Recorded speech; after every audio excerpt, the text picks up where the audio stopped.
మనిషిని దేవుడు సృజించాడు. చాలాసార్లు మనం అనుకుంటాం, మనం మన కొరకు బ్రతుకుతున్నాము, నేను నా కొరకు బ్రతుకుతున్నాను, నా కుటుంబం కొరకు బ్రతుకుతున్నాను, నా ఇష్టాలు నెరవేర్చుకోవడానికి బ్రతుకుతున్నాను, ఎందుకంటే after all it's my life, నా జీవితం అని చాలాసార్లు మనం అనుకుంటూ ఉంటాం. కానీ దేవుని వాక్యం సెలవిస్తుంది, దేవుడు తన నిమిత్తము ఆయన జనులను సృజించాడంట. నా నిమిత్తము నేను సృజించిన జనులు అనే మాట వాక్యంలో మనం గమనిస్తాం. So God has created us for him.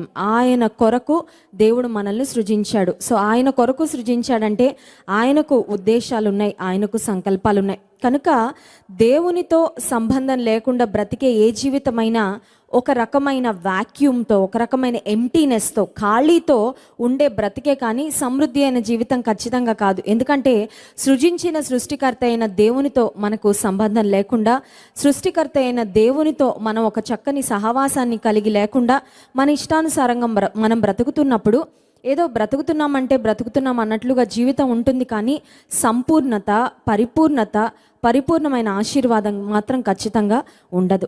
If you are struggling with a vacuum in your life, నీ జీవితంలో ఏదైనా ఖాళీ ఉందేమో, బహుశా అది వ్యక్తులతో పూరించబడుతుందని నువ్వు ఆశపడుతున్నావు. మేబీ స్నేహితులలో ఆ వాక్యూమ్, ఆ ఖాళీ పూరించబడుతుందని, స్నేహితులతో సమయం గడపడం ద్వారా, వారితో మాట్లాడడం ద్వారా నీ హృదయంలో ఉన్న ఖాళీ అనేది పూరించబడుతుంది అని బహుశా నువ్వు ప్రయత్నం చేస్తూ ఉండొచ్చు.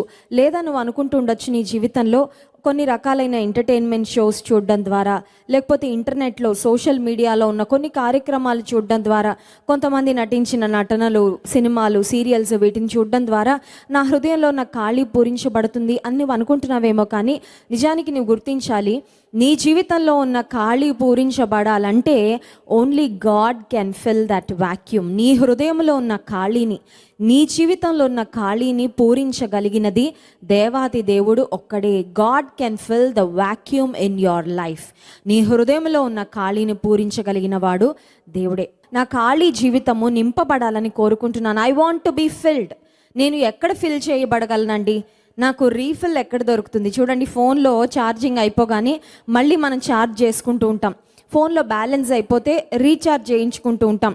ఒకవేళ బండిలో ఆయిల్ అయిపోతే, ఫ్యూయల్ అయిపోతే, డీజిల్ అయిపోతే మళ్ళీ మనం వెళ్ళి ఫిల్ చేసుకుంటూ ఉంటాం. సో ఖాళీ అయిపోయిన మన హృదయాన్ని, ఖాళీ అయిపోయిన మన బ్రతుకును నింపుకోవాలి అంటే మనం చేయాల్సింది దేవుని దగ్గరకు వెళ్ళాలి. హల్లెలూయా.